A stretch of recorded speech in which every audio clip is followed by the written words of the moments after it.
بسم الله الرحمن الرحيم الحمد لله رب العالمين وصلى الله وسلم وبارك على نبينا محمد وآله وأتباعه أجمعين ودي أقري لجوش يا الله سلام إذنة ردئته الله جل يسفن منك أو أسفري مقصفت وسط النقينيال ብዙ ሾችን እየወሰደ ያለ ወረርሽኝ ከቦን እንገኛለን እስካሁን ባለ መረጃ ከ700,000 በላይ በወረርሽኙ ሲያዝ ከ30,000 ሰው በላይ ለህልፈተ ሞት ተጋልጧል ግን ይሄም ሆኖ አልደነገጥንም ምናልባት ይሄ ወረርሽኝ የመጣው አላህ በሌላ ሊቀይረን አስቦ ቢሆንስ እንዳሰብነው ቀላል ባይሆንስ የመጣው ወረርሽኝ ምናልባትም መንደሮቻችንን በድንኳን የሚሞላ ቤቶቻችንን በሐዘን የሚሞላ ቢሆንስ የመጣው ወረርሽኝ እንዳሰብነው ቶሎ ማይሄድ እንዳሰብነው ቶሎ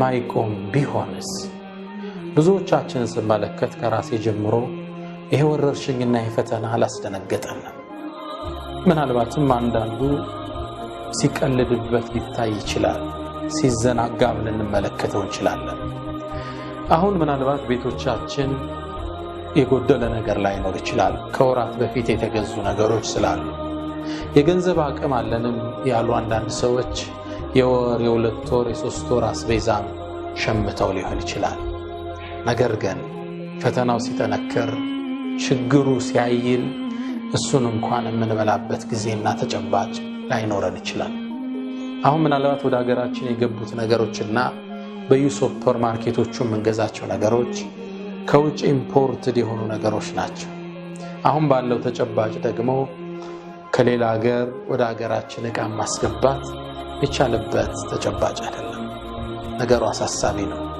ሌሎች ሀገሮች ለኛ እርዳታ ሊያደርጉ ቀርቶ ለራሳቸው አሳሳቢ ሁኔታ ላይ ነው ያሉት ታዲያ ወረርሽኝ እንዳሰብነው ቀላል ባይሆንስ ፈተናው እየከበደ መሄድ ቢሆንስ በቀላሉ ማይቋረጥ ቢሆንስ ለምንድነው የተዘናጋነው ለምንድነው ልቦናችን የደረቀው ወደ አላህ ለምንድነው ስብር ያላልነው ፈተና ሲመጣ አለም ያረው ኢላ አላህ ፈተናዎች መጡ ትውልድን እንዴት እንዳጠፋቸው ሲነግረን አለም ያረው ከማ አህለክና من قبلهم من قرن ከክፍለ ዘመናት ምን ያህሎቻቸውን እንዳጠፋን አላዩምን እንዴ መከናሁም في الارض እነዛ ትውልዶች መሬት ላይ በጣም ያስመቸናቸው ማለም ነው መከለከው ለናንተ እንኳን ያላስመቸነው ድሎት የሰጠናቸው ለግዠሪ ላይፍ ይኖሩ የነበረ وارسلنا السماء عليهم مدرارا ምቾታቸውን ሲገልጽልን አላህ ሰማይን በተከታተለ የሆነ ዝናብ የላክንላቸው የሆኑ ሰዎች وجعلنا الانهار تجري من تحتهم ወንዞችንም ከበታቾቻቸው ያፈሰስንላቸው የነበሩ ነገር ግን አስተባበሉ فاهلكناهم بذنوبهم ይሰሩት በነበረው ወንጀል እኛ ማጠፋናቸው ይላል ከዛስ وانشأنا من بعدهم قرنا آخرين ከነሱ በኋላ እነሱን አጥተን ሌሎችንም አስነሳን ይላል አላህ ምናልባት አላህ በዚህ ፈተና ያጠፋንና በእኛ ቦታ ሌሎችን ሊተካ ይችላል ፈተናው እንዳሰብነው ቀላል ላይሆን ይችላል አላህ ቀላል ያደርግልን ግን የብዙዎቻችን መዘናጋት ሳይ የብዙዎቻችን ወደ አላህ ለመመለስ ያለንን ዳተኝነት ስመለከት ፈተናው የከበደ ሊሄድ እንደሚችል ሰጋል አላህ በክፍለ ዘመናት በላካቸው ከነብዩ ሰለላሁ ዐለይሂ ወሰለም መላክ በኋላ እንኳን ከዛ በፊት ያለውን ተተን ከርሳቸው መላክ በኋላ እንኳን በየክፍለ ዘመናቱ ከባባድ መቅሰፍት መጥቶ ብዙ ሺዎችን ህይወት ቀጥፎ ሄዷል ጣዑኑል በስራ ላይ አሁን ኢራቅ አካባቢ የምትገኝ ሀገር የነበረች ላይ የተፈጠረው ክስተት ኢብኑ ከቲር ታውቁ የታሪክ ጸሐፊና የቁርአን ተንታኝ እሳቸው ይነግሩናል በስራ ላይ ከባድ የሆነ ወረርሽኝ ተከሰተ ይላል በመጀመሪያው ቀን ብቻ 70,000 ህዝብ ነበር ያጨደው በአንድ ቀን ያወረርሽኝ መጥቶ 70,000 ህዝብ ነው ይዞብን ሄደው በርካታ ሰዎች አለቁ ይላል በየሀገሩ በየመንደሩ በየቀየው ህዝብ ማለቅ ጀመረ መጥቶ ፈጃቸው ህዝቡ አልቆ ጥቂት ሰዎች ቀሩ ይላል። قال أبو النفيل የሚባል ኢብኑ ከሲር እንደጠቀሱት እርሱ ምን ይላል? ኩና ነጡፉ ፊል ቀባኢል በየመንደሮቹ ዞር ነበር የሞቱትን ሰዎችን ለመቅበር ፈልገን። ኩና ነድፊኑ ልመይታ ሙታኖችንም እየቆፈርን እንቀብራቸው ነበር። ፈለማ ከثሩ ከዛ በዙበት በየሄድንበት ጎዳናው ላይ ሰው እንዳለ ተረፍርፏል። በየቤቱ ሰው ሞቷል። የቻልነውን ቀበርንና ደከመ። መጨረሻ ምን አደረግን ይላል? ወደ አንድ ቤት ስንገባ አባት፣ ልጅ፣ እናት ልጇን አቅፋ ሁሉም ሞተዋል። በየቤቱ ስንገባ ህዝብ አልቋል። መጨረሻ ያደረግነው መቅበር ስላልቻለ ቤቶቻቸውን መቃብር አድርገን በሩን እንዘጋው ነበር ይላል። መቃብሩ ምን ሆነ? በር መዝጋት ውስጥ እነሱ ይበሰብሳል። እንዲህ አይነት ፈተና አላህ ወደዚህ ምድር ልኮ አልፏል። ኢብኑ ከሲር ነው የዘገቡት። እኛ ጋር የመጣው ፈተና እንዲህ የከበደ መሄድ ቢሆንስ አላህ ያቀለለን። ባግዳድም ላይ የተከሰተውን ድርቅ እንዲሁ ኢብኑ ከሲር ይጠቅሱናል። ይሄ ዛሬ 1000 ዓመት ከ1000 ዓመት በፊት 449 ሂጅሪያ ላይ ባግዳድ ላይ ትልቅ የሆነ ወረርሽኝና ድርቅ ገባ ይላሉ።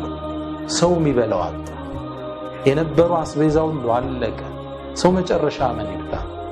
እንስሳዎቹ ምግብ አጡ። የሞቱትን እንስሳዎችን ሰው ያነሳ መመገብ ጀመረ ይላል። በየመንገዱ ሲሄድ በጉ ፍየሉ ሞቶ ከብቱ ሁሉ ፈረሱ ሁሉ ወድቋል።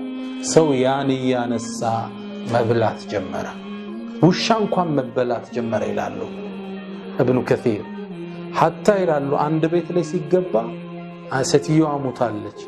ከጎኗ ወደ አረንጓዴነት የተቀየረ የውሻ ጭን ተመለከተ ይላል።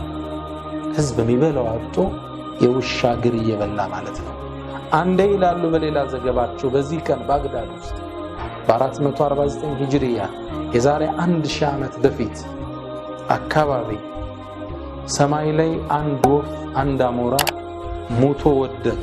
ልክ ሲወድቅ ፈቅተሰመቱ 5 አንፉስ ነው የሚሉት 5 ሰዎች ዘለው ተሻሙት። ለ5 ተከፋፍለው አሞራውን በሉት። እንዲህ አይነት ከባድ የሆነ ቅጣት አላህ በሰው ልጆች ላይ ልኮ ያውቃል። ከነብዩ ሰለላሁ ዐለይሂ ወሰለም መላክ በኋላ ይሆናል። ነገሮች ወደዚህ እየከፉ ቢሄዱስ? የያዝነው አስቤዛ ባይበቃንስ? አሁን በየቤቶቻችን የያዝናቸው ነገር ማያዝ አልቆም ቢሆንስ? አላህ ተውብተን ወደሱ ካልተመለስና ማያነሳው ቶሎ ቢሆንስ? እልቂቱ የከበደ በሌላ ሊቀየረም ቢሆንስ? አላህ አብዛኛው ሰው እየደነገጠ አይደለም። ከልቡ መድረቅ የተነሳ ሲቀልድም ልታገኘው ትችላለህ። አላህ ያንሳልን። ወደ እርሱም እንድንመለስ አላህ ያድርገን። ግብጽ ላይ የዛሬ 938 ዓመት በፊት የተከሰተ ክስተት አሁን ኢብኑ ከሲር ዘግበውታል። ግብጽ ውስጥ ትልቅ የሆነ ረሃብ ድርቅ ገባ ይላል ኢብኑ ከሲር። ሰዎቹ የሚበሉት አጡ። የሞቱ እንስሳዎች መበላት ተጀመሩ ይላል። ሰዎቹ የሞቱ እንስሳ በግፍየሉ በሬውን አልፎ ውሻ መብላት ጀመረ ይላል። አላህ ይጠብቀን። የትክክለኛ ታሪክ ነው የምነግራችሁ። ውሻዎችን የሰው ልጅ መብላት ጀመረ። የውሻ ስጋ በ5 የወርቅ ሳንቲም ይሸጥ ነበር ይላል። የውሻ ስጋ አላህ ይጠብቀን ከዚህ ከባድ ፈተና። ይሸጥ ነበር። ከዚህም አልፎ አንድ ግለሰብ ይላል ተፈልጎ የተያዘ ግለሰብ ሕፃናትንና ሴቶችን እየገደለ ስጋቸውን የሌላ ስጋ አስመስሎ ሚሸጥ የነበረ ሰው ተደረሰበት። ያያችሁት የፈተናው ክብደት? እንስሳ አልቆ ውሻ አልቆ ሰው የሰው ስጋን ሲበላ ራሶቻቸውን እየቀበረ ስጋቸውን ይሸጥ የነበረ ሰው ተደረሰበት። የአካባቢው ማህበረሰብ ያዘው፣ ሰውየውን ገደለው። ገሎስ የሱም አካል ስጋ ነው፣ ስጋውን ተመገቡት ይላል። ወዳጆቼ በክፍለ ዘመናት ውስጥ በጣም አስፈሪ አስደንጋጭ የሆኑ ክስተቶች አሉ። እኛ ወደ አላህ ካልተመለሰ ወደ እርሱ ስብር ካላለ ፈተናው ሊከብድ ይችላል። አሁን መደንገጥ የሚገባ ወቅት ፈለውላ ኢዝ ጃአሁም በእሱና ተضرዑ ፈተናችን ሲመጣላቸው ስብር አሉ እንደ ይላል አላለ። ድንግጥ አላለ። ሚያሾፍም አለ። በፈተናውም ላይ ነግዶ ማትረፍን የሚያልምም እንደ አይነት ልቦና መያዝ ሰው አለ። ኢብኑ ከሲር ታሪኩን አልጨረሱ ምን ይላሉ? ግብጽ ውስጥ የነበረውን ድርቅ ሲናገሩ የዛሬ 938 ዓመት አካባቢ በድርቅ በዚህ ወቅት ይላሉ እያንዳንዱ ሰው የሞተ ቤተሰቡን መቅበር በቀን አይፈልግም። ምክንያቱም የቀብሩ ቦታ ከታወቀ ቀብሩ ተቆፍሮ አካሉ ሊመገበው ሰው ስለሚችል ሰው ከሞተበት በረሃብ ለሊት ሰው ሳያቅ ቦታው ሳይታይ አልቃሽ የለ ቀባሪ የለ ቤተ ዘመድ የለ ብቻውን ተቆፍሮ ይቀበርና አፈር ይለብሳል፣ ድንጋይ ይጫናል ላዩ ላይ የቆየ ቀብር እንዲመስል። ሰው ቀብር ለመቅበር ሰውን የሚሰጋበት ከባድ የሆነ ዘመን በሰው ልጆች አለ። ይህ እንግዲህ ረሱል ሰለላሁ ዐለይሂ ወሰለም ከተላኩ ከ500 ዓመት በኋላ የተከሰተ ክስተት ነው። ግብጽ ውስጥ ፈተናዎቹ ወዳጆቼ ካሰብናቸው በላይ ሊከብዱ ይችላል። ወደ አላህ ስብር ብለን ማረን አንችልም ቁጣህን ማርታህን ስጠን ካላለው ፈተናው ሊከብድ ይችላል። አይደለም እንቀልድበት በበሽታው አይደለም በሽታውን ተንተርሰን ለማትረፍ ምንጥርበት አይደለም ቸልተኛና ዝንጉ ልንሆን ቀርቶ ወደ አላህ ስብር ለቅሶ የፈለገው ወቅት ላይ እንገኛለን። ነገሩ አሳሳቢ ነው። እንቅልፍም ይነሳል፣ ትኩረትንም ይሻል። ወደ አላህ መዋደቅን ይከጅላል። አላህ ቁርአን ላይ ምን ይለናል? ወለቀድ አርሰልና ኢላ ኡመሚን ሚን ቀብሊክ ካንተ በፊት ወደ ነበሩ ህዝቦች ነቢያትን ላከነ። ህዝቦቹ ግን አስተባበሏቸው። ያኔ ይመለሱ ዘንድ ፈአኸድናሁም ቢልበእሳኢ ወደራ ቢልበእሳ በድህነት ወደራ በበሽታ በወረርሽኝ ያዝናቸው። ለምን? ለዓለሁም የተደረዑን ወደ አላህ ስብር ብለው ይመለሱ ዘንድ። ዓላማው አላህ አዛኝ ጌታ ነው። እኛም መቅጣት አይፈልግም። እዝነቱ ቁጣውን የቀደመሽ ጌታ እንመለስ ዘንድ ግን መሰል በሽታዎችን ይልካል አላህ። ፈለውላ ኢዝ ጃአሁም በእሱና ተደረዑ ፈለውላ የሚለው ቃል እዚህ ጋር አገላለጹ ፈሐላ ማለት ነው። እኛ በበሽታዎች ስንዛቸው በችግር ስንዛቸው ተደረዑ ወደ አላህ ተመለሱ እንዴ? አላደረጉ። ወላኪን ቀሰት ቁሉብሁም ነው የሚለዋል። ነገር ግን ልቦናዎቻቸው ደረቀች። ወዘየነ ለሁም ሸይጣን ማ ካኑ ያዕመሉን ሸይጣንም ይሰሩት የነበረውን ስራ አስውቦ አሳያቸው። ወዳጆቼ አሁን ልቦናችንን አርጥበን ወደ አላህ ስብር ብለን ልንመለስ የተላከልን ደብዳቤ ደወልን አላህ ሰምቶ ቁጣውን አሳይቶናል። አላህ ሲቆጣ ቁጣው ከባድ ሲያዝን ብዝነቱ ሰፊ ብዝነቱ ቁጣውን ቀድመዋለች። ነገር ግን ወያዕፉ አን ከሲር እንዳለ ብዙዎቹን እንደሚያልፈን ሁሉ በቀሊል በትንሿም ደግሞ ይዘናል። ሲዘን ደግሞ ከዛሊከ አኽዙ ረቢከ ኢዘ አኸዘ አልቁራ ወሂየ ዛሊማ ኢነ አኽዘሁ አሊሙን ሸዲድ። ጌታ ተቆጦ ሲይዝ አያያዙ ከባድ። ወደ አላህ ልንመለስ ይገባል። ቁርአን ላይ ይሄን አላህ ሲገልጽልን ظهر الفساد ይላል። ብክለቱ ቅጣቱ መቅሰፍቱ እኮ ተገለጠ ይላል። ፊል በሪ ወልባህር በየብስም በምድርም በባህርም ላይ እልቂት በዛ፣ ወረርሽኙ መቅሰፍቱ በዛ ይለናል አላህ። ظهر الفساد في البر والبحر ይሄ ለምን ሆነ? ቢማ ከሰበት አይዲ الناس የሰው ልጆች በሰሩት የእጃቸው ውጤት ሊዩዚቀሁም ሊያቀምሳቸው አላህ ባዕዱ الذي عملوا ከሰሩት ከፈሎን ሊያቀምሳቸው ለዓለሁም የርጅዑን እነሱ ወደ አላህ ሊመለሱ ይከጀላልና ይለናል አላህ። ፈተናዎችን ቅጣቶችን የሚያመጣቸው ወደ እሱ እንድንመለስ ነው። ጌታችን አንችልም እንድንለው። ምናልባት ትናንትና ጠቅላይ ሚኒስትሩ መግለጫ ሲሰሙ ሰምቼ ደንግጫለሁ። ብዙ ሰው የተረዳዋል መሰለኝ። ከተመረመሩት 800 ሰዎች ውስጥ በበሽታው መያዛቸው የተረጋገጠው 23 ሰው ከ823 ይህ ከባድ ቁጥር ነው። ብዙ ሰው አልደነገጠም። ይህ ማለት ይህን ቁጥር እንኳን እንደ ሳምፕል ብንወስደው ከ800 ሰው 23 ሰው ተያዘ ማለት ከ110 ሚሊዮን ህዝብ ከኢትዮጵያ ህዝብ ውስጥ 3.162,500 ሰው ተይዟል ማለት ነው። ከ3 ሚሊዮን ህዝብ በላይ ተይዟል ማለት ነው። ይሄን እንደ ሳምፕል ብንወስድ አሜሪካ ከ100,000 ህዝብ ያህል ደርሳለች። ቻይና ትከተላታለች በተመሳሳይ ቁጥር፣ ጣሊያንም ተመሳሳይ ቁጥርን ትጋራለች። ወረድ ብላ ኢራንን እናገኛታለን ወደ 100,000 የተጠጉ። እኛም ሀገር ላይ ምርመራው በትክክል ስላልተደረገ ቴክኖሎጂው ስለሌለን እንጂ ከዛም ያንስ ቁጥር አለን ብያላም። ምክንያቱም እኛ ከጥንቃቄ እንኳን ጥንቃቄ የሚጎለን ሰዎች ነን። ትናንትና እሑድ አንድ ክፍለ ሀገር ላይ 6 ሰርጎች ተደርገዋል።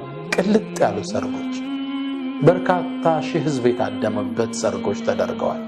በእንደዚህ አይነት የመዘናጋት ተጨባጫችን በርካታ ሰው ተይዞ ሊሆን እንደሚችል ገምታለሁ። አላህ ፈተናውን ያርቅልን።